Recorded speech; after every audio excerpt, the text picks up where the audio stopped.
La 4G Batelma vous présente Nivava. Décortiqueuse, motoculteur, scie à chaîne, groupe électrogène, motopompe, Batimax, ny kalitao amin'ny vidiny mirary. vous présente Nivava.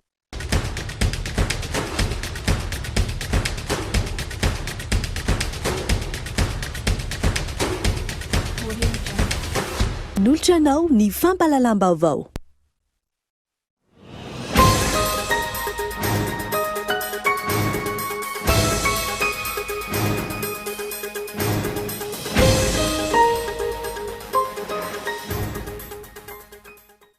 Ireo manam-pahaizana ve no jerena manokana sa ireo manam-paleta amin'ny famokarana avokatra hoenty mitsabo manoloana n'izao firongatry ny Covid-19 izao.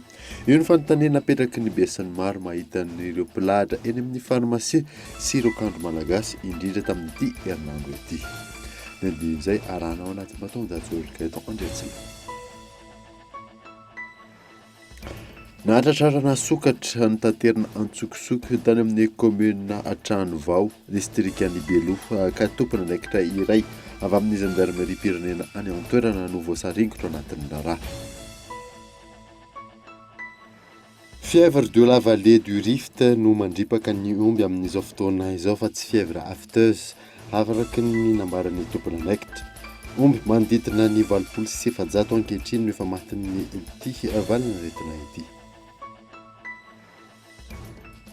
Tsy tokony mbola ampiarina ny fakana ny aba ho an'ireo fitaovam-pitaterana rehetra automasina ho ny fikambanan'ireo mpitondra tuk-tuk iroso amin'ny fisavana nefa ny komuna manomboka ny herinandro izao. Eo amin'ny maresaka iraisampirenena tafiakatra 700 ireo sivily maty any Birmanie hatreto tsy hita ny fandraisana ndraiky ny firenena mikambana manoloana izany. Ilay deteny rehetra.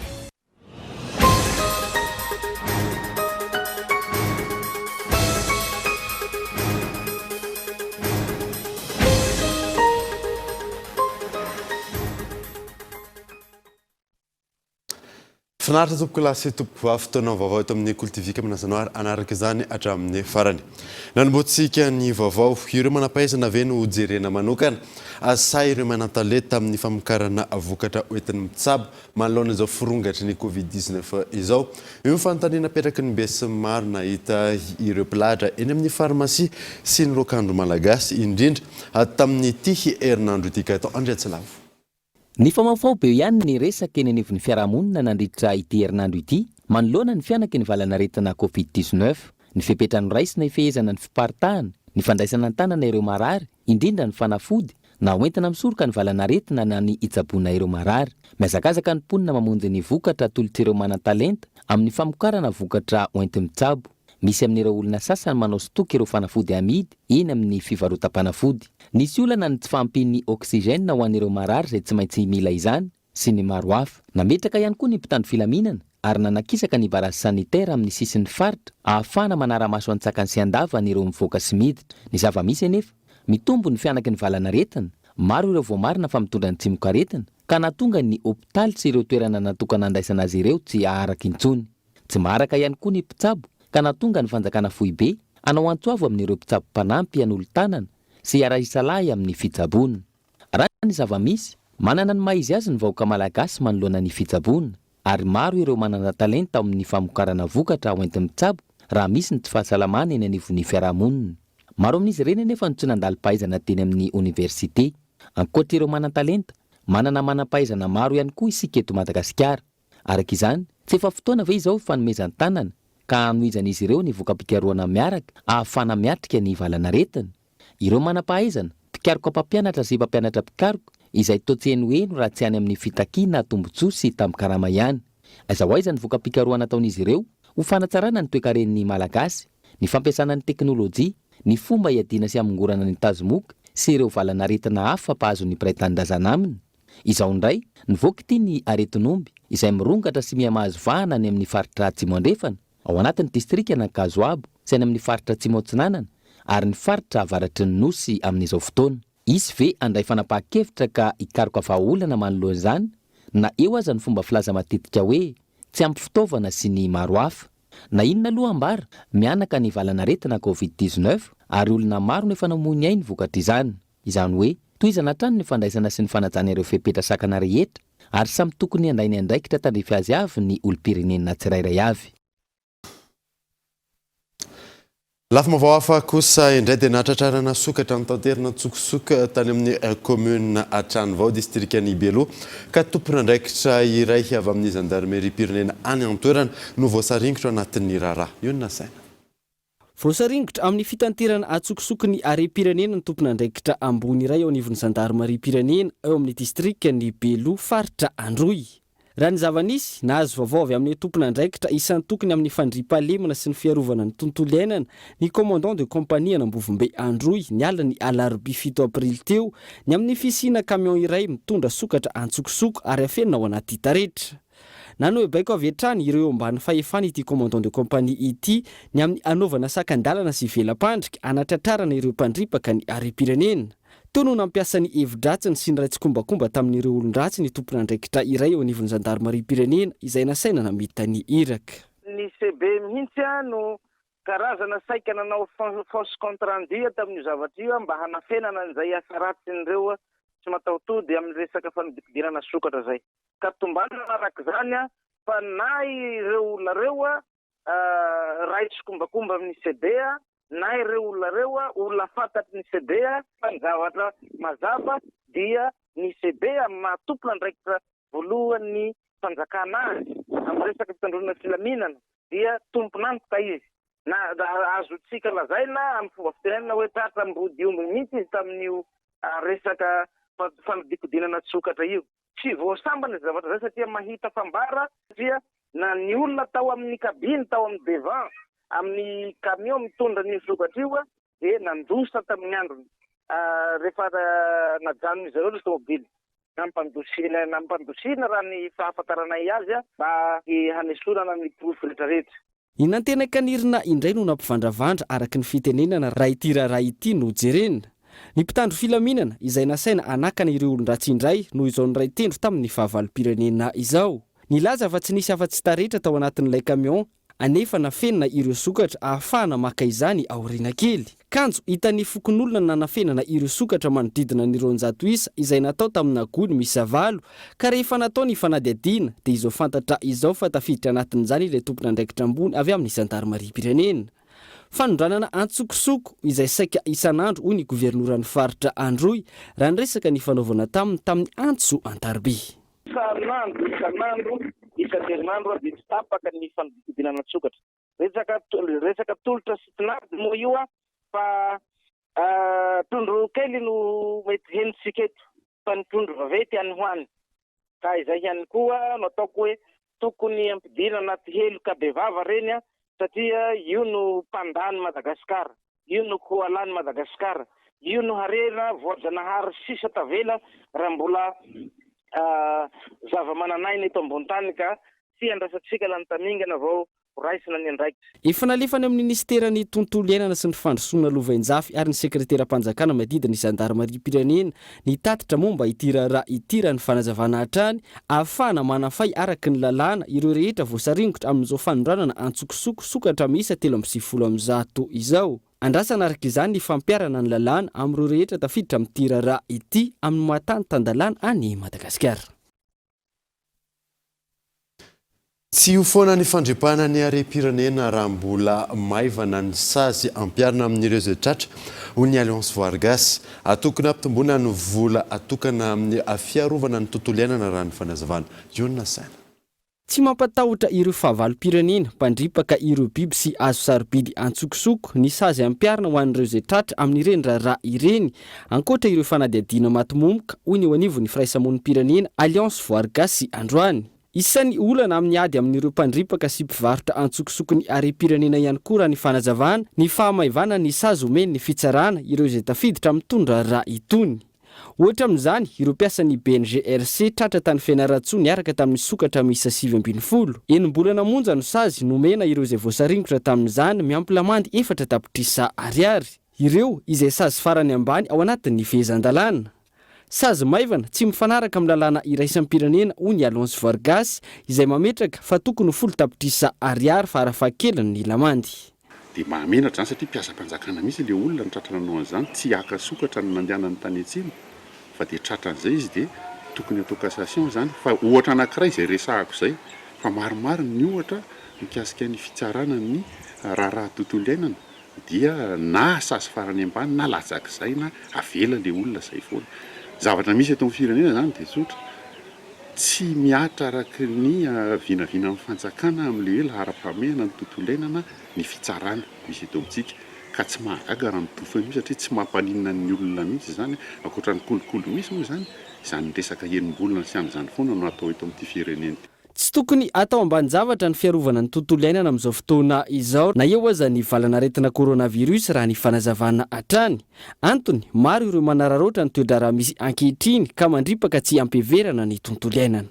Tokony ahasondrotra ny enti-manana ho an'ny secteur environnement izay 0,8% foana hatramin'izay zany amin'ny loi de finance kanefa any amin'ny charte de l'environnement hatrany amin'ny constitution dia mametraka ho lahara-pahamehana préoccupation prioritaire de l'État ny environnement dia be dia be ny mpanararaotra dikan'izany ny fifanomezan-tanana angamba ny tokony atao tsisy afa-izay firaisy amin'ny pirenena sy ny sehatra tsy miankina izay koa azo atao tsy amin'ny lafiny fitsarana ihany fa amin'ny lafiny ara-drarina ahoana ny fitadiavana vahaolana amin'ny fiveloman'ny olona manodidina an'ireny toerana ireny satria mora karamaina le olona dokotrokoana zany ahafahana mamoaka n'le zavaboary malagasy dia tsy manana ninina izy dia ny olona rehefa mahantra dia ny tontolo iainana mipotehana. Manaitra ny ministeran'ny tontolo iainana sy ny fandrosoana lovain-jafy sy ny eo anivon'ny fitandronan'ny filaminana ihany koa ny firaisamon'ny pirenena ny amin'ny fisian'ny tronçonneuse maro any amin'ny distrikany Maroantsetra izay mampiaya ny amin'ny hoe atao inona izy ireny.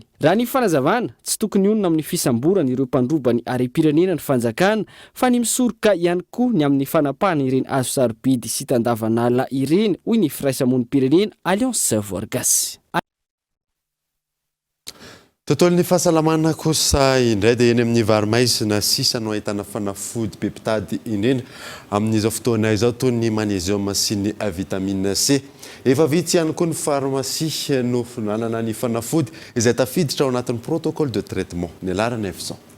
Efa vitsy amin'ireo tompim-pivarotana fanafody ara-dalàna na ny pharmacie no mbola ahitana ny magnésium sy ny vitamine C izay tafiditra indrindra ao anatin'ny protocole de traitement ny coronavirus.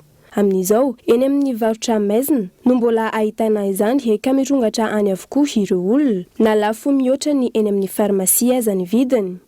Misy fiantraikany amin'ny tsena izany nefa ny mpamongady ny pharmacie mihitsy no tsy maharaka raha ny fanazavana. Misy fiantraikany foana rehefa zavatra ny lisita ohatran'ireny satria raha tokony ho aty amin'ny pharmacie ny mpanjifa dia serasera anaty tambajotra dia lasa vily zany le olona. Nefa izy koa aty aminay zany ny tena tsy ahitana dia ny stockage aloha zany zay tena tsy manana tsy dia maharaka intsony satria ny grossiste mihitsy tsy manana ny resaka ohatran'ny hoe magnésium, vitamine C reny zany tena tsy maharaka resaka protocole na Covid fa ny ohatran'izay zay maharaka ihany maharaka tsara. Isoroana ny mety fanararaotana amin'izao fianaka ny valanaretina izao, ferana ny fanafody homena ny olona iray, indrindra ireo fanafody ao anatin'ny protocole de traitement ny coronavirus. En fait izy ny protocole na traitement na Covid sous ordonnance aloha ny tena marina dia arakaraka izay soratan'ny dokotera ohatra hoe mila 2 boîte izy amin'ity fanafody ity dia homena. Raha boîte iray soratany ao anatin'ilay fanafody nefa misy olona mitady boîte roa dia raha ihany ny afaka délivrena raha makasika ny protocole fitsaboana Covid zany. Arakaraka izay soratan'ny dokotera ihany no afaka homena ny olona. Fanafody hafa raha miala amin'ny protocole zany dia afaka homena izy ilainy ny olona raha mbola misy atao aminao. Fa ny ao anatin'ny protocole na traitement na Covid dia izay tsy maintsy soratan'ny dokotera ihany no afaka délivrena. Misy protocole ny fivarotana fanafody raha ny fanazavan'ireo misehatra amin'ny ara-dalàna. Tsy misy antoka sy kalitao toy ny eny amin'ny pharmacie ny amidy eny amin'ny tsena maizina ka tokony omailo ny tsirairay manoloana izany. Entanina hatrany ny fitondram-panjakana hijery akaiky ny famatsiana fanafody ireo pharmacie hiarovana ny vahoaka.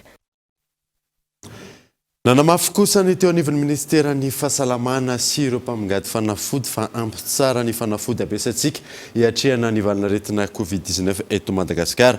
Andraisana fepetra ihany koa ireo izay minimy tahiry fanafody. Henri Florio.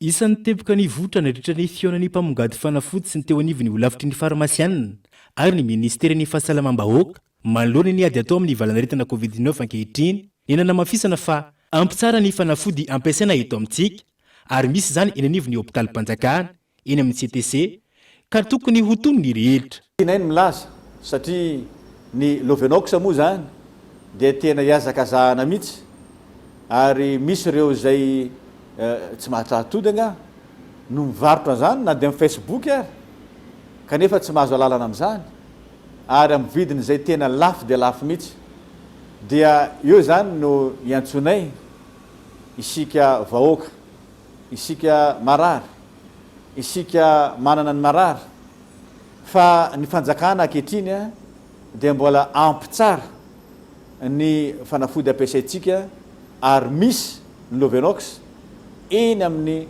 hôpitaly Mpanjakana eny amin'ny centre de traitement Covid ka aoka tsika mba ilamina eo anatrehan'izay fa manjary manasarotra ny ady ataotsika amin'ity Covid ity.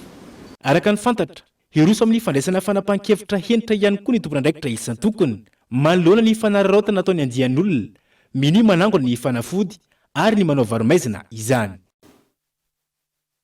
Tsy latsaky ny 500 ny olona voamarina fa mitondra ny tsy mikaretina coronavirus tato anatin'ny 2 andro izay araka ny tatitra voaray raha ny antontanisa tamin'ity androany ity 750 ireo voamarina fa voan'ny covid-19 ary 7 no namoniany. Henri Florio. Tao anatin'ny 2 andro misesy izay olona 1000 mahery no voamarina fa mitondra ny tsy mikaretina coronavirus teto Madagasikara araka ny tatitra navoaka ny ministera ny fahasalamam-bahoaka. Raha ny tatitra nivoaka tamin'ity androany ity mahakasika ny antontanisa ny andro nomaly fa 7 ny volana aprily 2024 olona 17 no fantatra fa namony ainy omaly. Izany hoe nanomboka ny 17 ny volana martsa lasa teo efa nahatratra 770 sy 700 ireo namony ainy eraky Madagasikara vokatry ny valanaretina covid-19. Raha ny andro ny omaly araka ny tatitra trany ny ampy olona 750 no fantatra fa mitondra ny tsy mikaretina coronavirus teto amintsika ary eto anivony faritra Analamanga ny maranisa tamin'izany izay nahatratra 770 sy 300 fa ho an'ireo sitrana soamantsara taorian'ny fitsaboana mitotaly 720 izany eraky Madagasikara ny andro ny omaly hatrany. Hatramin'ity androany ity olona 720 sy 503 no mbola manaraka fitsaboana vokatry ny valanaretina covid-19 raha toka 720 sy 300 ireo anatin'ny forma grave na ny tranga fahasarotana. Lafim-baovao hafa tanteraka kosa indray dia tsy mazava ny fanesorana ny personne responsable du marché public eo anivon'ny ministera ny fanabeazam-pirenena ny PRNP izay manana mandat impératif ao anatin'ny 3 taona antony nametrahany ity PRNP ity requête Gaëtan Andretslav. Nivoaka ny fanesorana tamin'ny toeran'ny PRMP ao anivon'ny ministera ny fanabeazam-pirenena nametraka requête teny amin'ny Conseil d'État ho fampiatona sy fanafoanana izany ny PRMP no ireto antony ireto. Le izy efa fomba anatin'ny texte voalazan'ny texte zany io amin'ny code de marché public normalement manana droit aux 3 ans manana mandat impératif à 3 ans ny PRMP anankiray dia 5 mois zany lasa sauf ozy izy ny lalàna hoe misy faute grave natao or nefa ne tsy fantatra hoe inona ny faute grave natao ny tenanay dia zay zany natonga anay nanao an'le requête pour annulation sy sursis à exécution amin'ny tribunal. Izany hoe manana 3 taona tsy afaka isorana amin'ny toeran'ny PRMP iray vao 10 volana nefa izay no niasan'ity PRMP eto anivon'ny ministera ny fanabeazam-pirenena ity. Ankoatr'izay voalaza ihany koa fa azo atao ny manala amin'ny toerana raha misy ny fahadisoana goavana natao.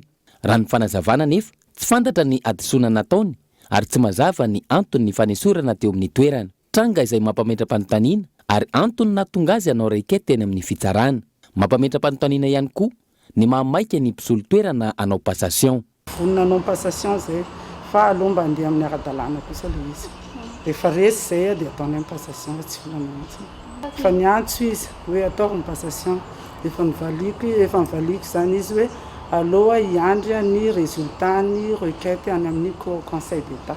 Raha ny tokony ho izy tsy mihoatra ny 2 herinandro dia mivaly ny fangatanana atao teny amin'ny fitsarana izany hoe aorin'izay vao miroso amin'ny dingana hafa miankina amin'izay valy omen'ny mpitsara. Ny maraina teo nampiantso vadi-tany ny ministèran'ny fanabeazam-pirenena anaovana inventaire ireo atota-taratasy sy entana ahafana manamarina fa tsy nisy ireo atota-taratasy na entana nivoaka hoy ny talen'ny serasera eo anivon'ny ministera. Tranga izay mampametra-panontaniana ny maro ihany koa. Ny PRMP izay efa nanazava fa vonona ny anao famindram-pahefana raha toa ka mivaly ny any amin'ny fitsarana ka tsy maintsy miala eo amin'ny toerana izy. Andrasana araka izany ny valin'ny fitsarana avy eny amin'ny conseil d'état. Tahaka mazatra anaraka dokavatro isika melohany idirantsika ny tapany faharoan'ny vaovao rehefa avy ary.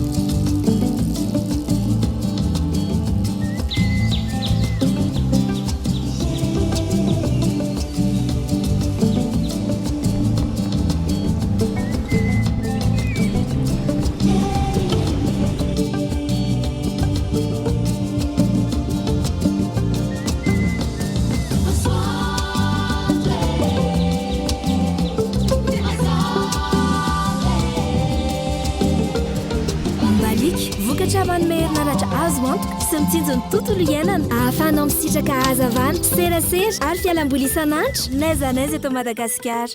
Mbaliky mamiratra no aviko.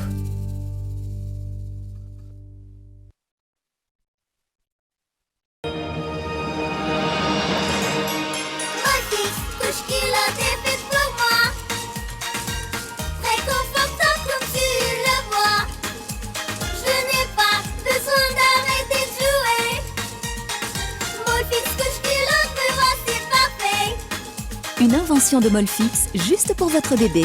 Les couches culottes Molfix sont dotées de la technologie d'élasticité pour s'adapter au corps de votre enfant. Les nouvelles couches culottes Molfix, une invention des bébés pour les bébés.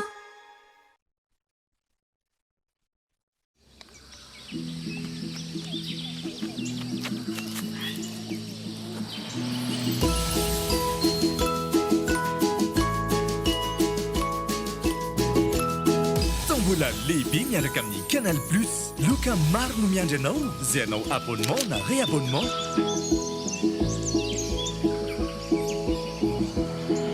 $60,000 ny bouquet évasion miaraka amin'ny décodeur. Tolotra manan-keratra amin'ny 1,10 aprily. Les bouquets Canal Plus. Vous êtes professionnel dans l'ouvrage bois ou métallique? Choisissez l'outillage électroportatif idéal pour vos travaux. Optez pour la gamme professionnelle Ecomax chez Batimax. Des perceuses, scies électriques, meuleuses et plus encore. Respectant les normes de sécurité allemandes. Meilleure résistance à la chaleur. Durabilité 6 fois plus que les gammes semi-professionnelles. Garantie 6 mois contre défaut de fabrication avec disponibilité des pièces de rechange. Achetez et comparez. Batimax. La qualité au meilleur prix.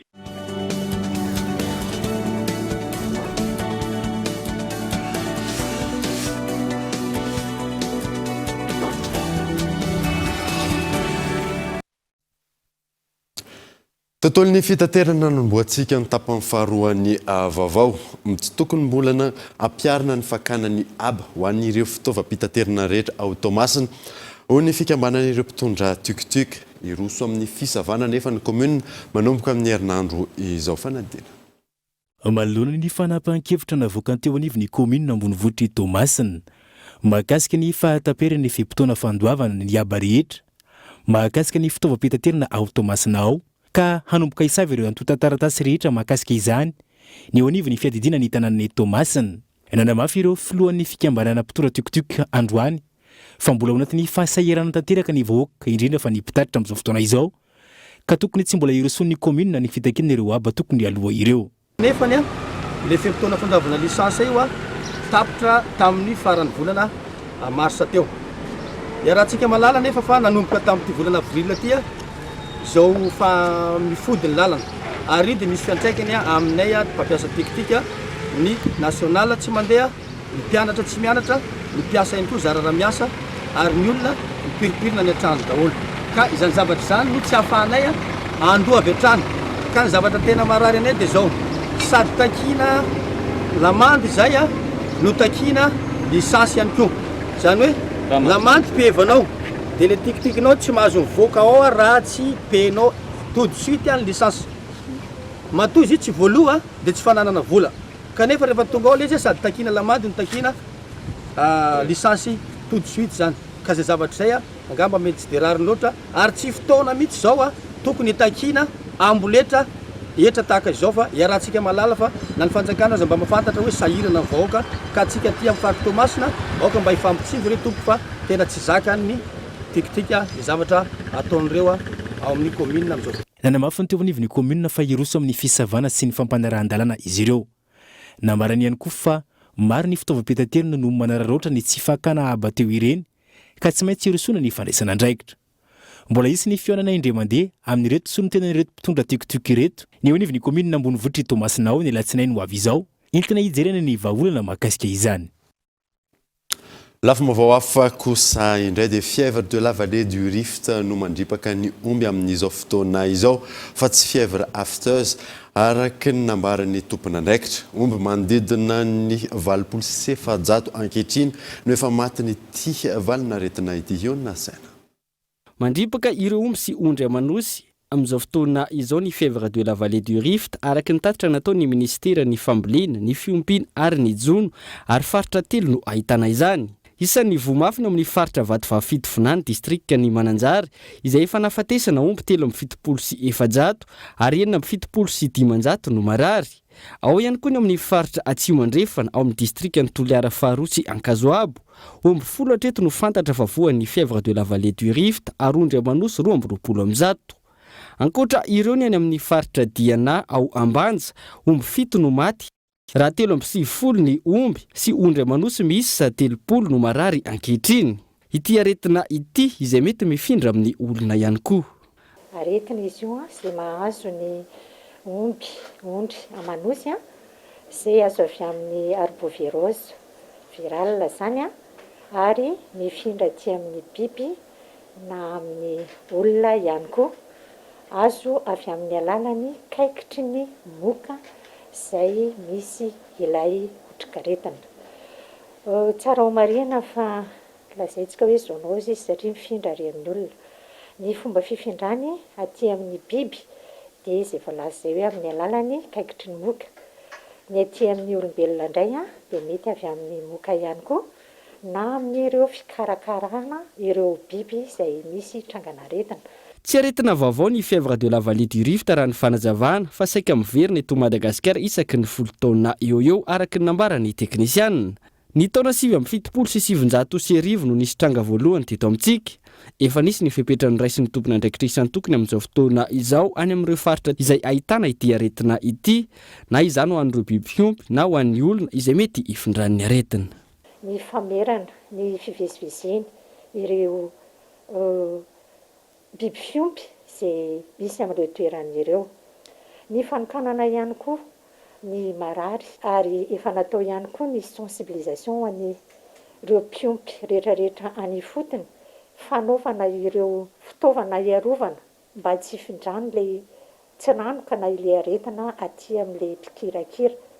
Ny fitondram-panjakana nandefa fanafody tany amin'ireo toerana ireo.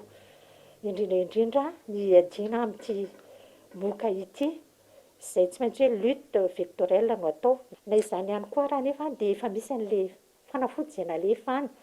Raha onkaka misy an'ilay traitement izay symptôme misy an'ilay izy dia arakarakan'izay zany no anaovana an'ilay aretina, anaovana an'ilay fanafody izay ampiasaina aminy. Fahafahananaka, famoahana raha amin'ny maloto sy amin'ny orona, fivalanana, fiakaran'ny hafanana, malaikomana, mitarika fahafatesana tampoka. Ireo no fisehony amin'ny omby sy ondry amanosy.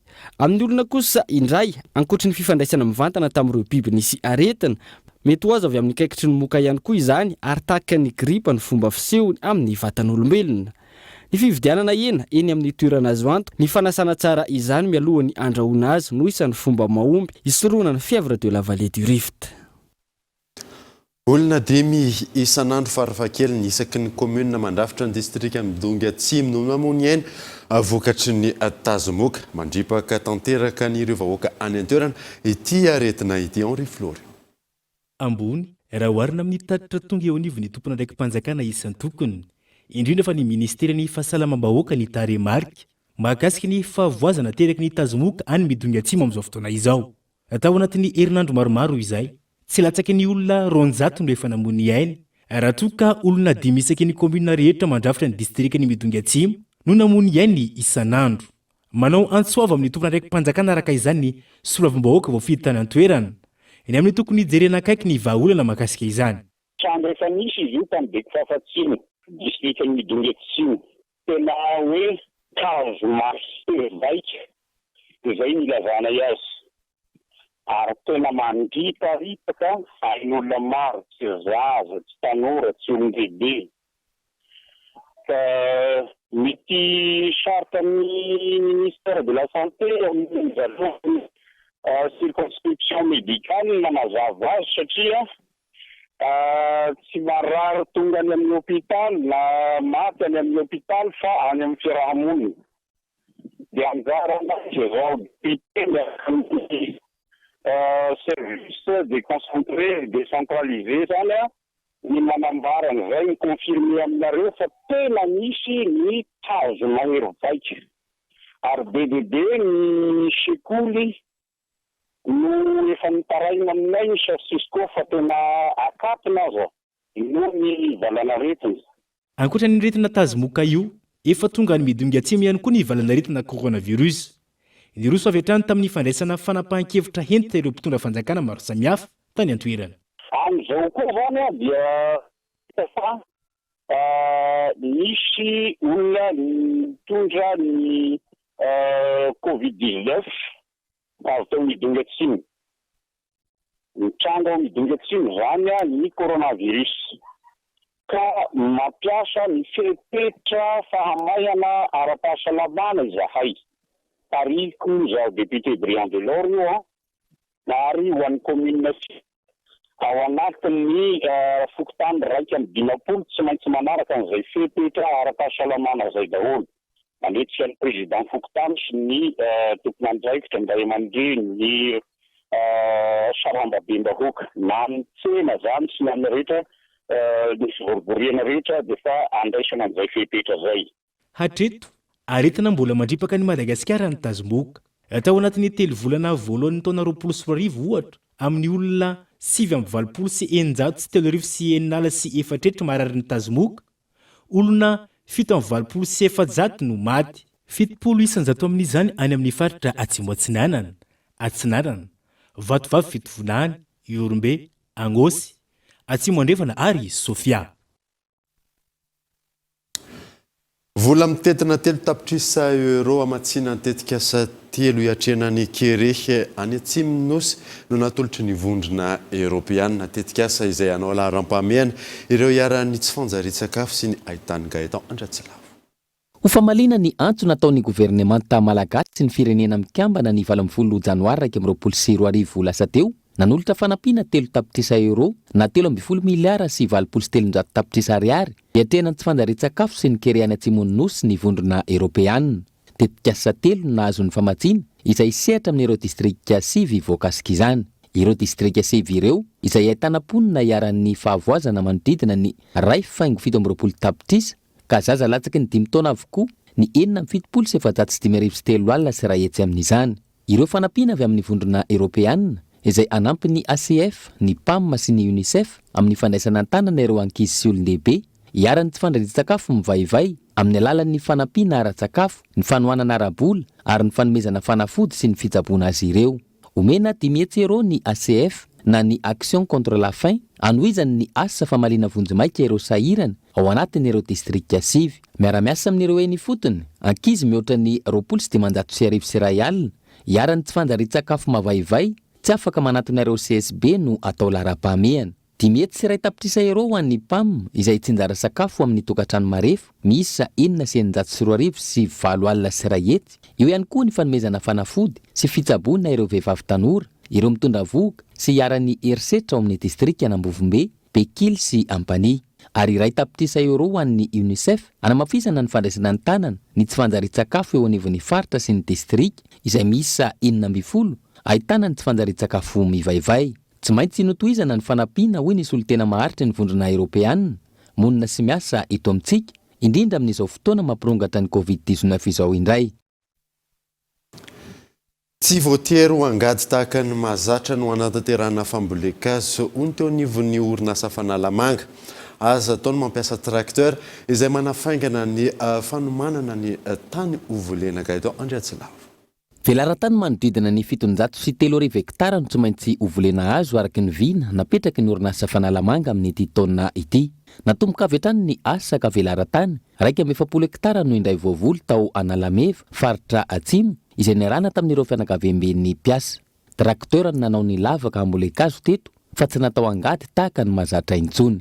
Raha tamin'ny andro taloha tanana no manao ny lavaka rehetrarehetra, ankehitriny zany tsika efa mampiasa tracteur dia izao hitantsika maso zao velaran-tany goavana no miaraka vita. Izanay ny avitanany 703 hektara izay ampiasaina izao teknôlôjia vaovao zao zany.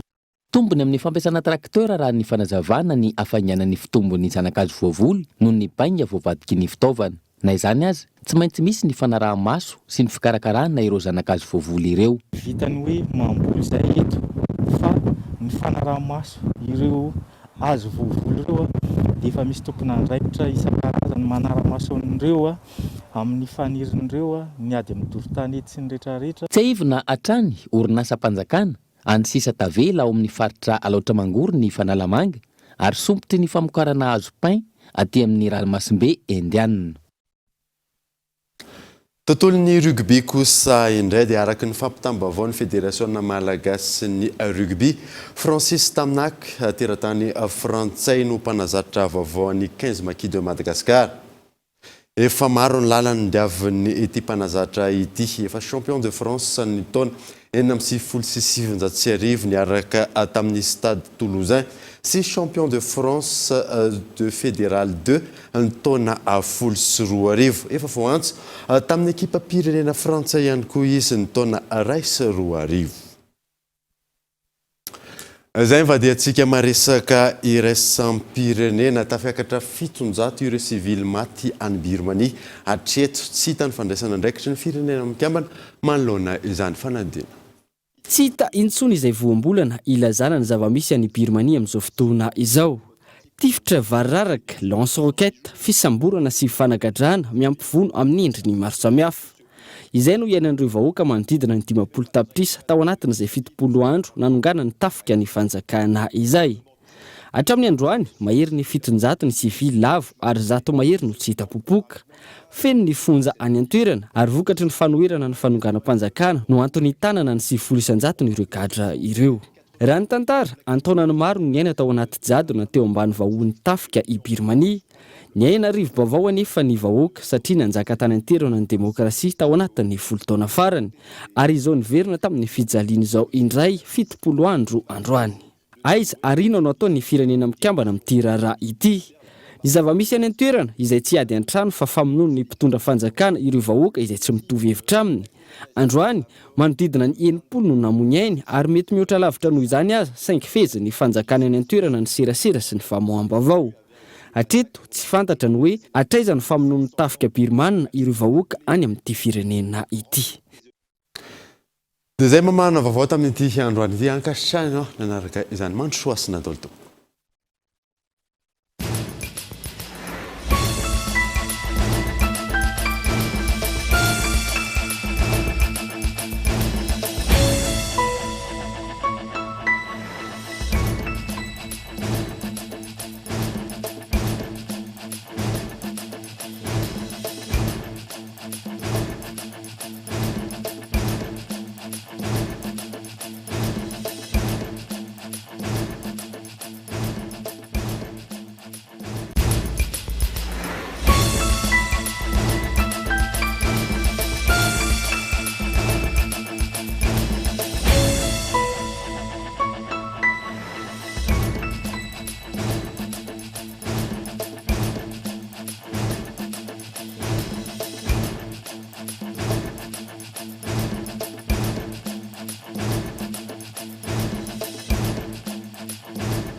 décortiqueuse, motoculteur, scie à chaîne, groupe électrogène, motopompe, Batimax, ny kalitao amin'ny vidiny mirary.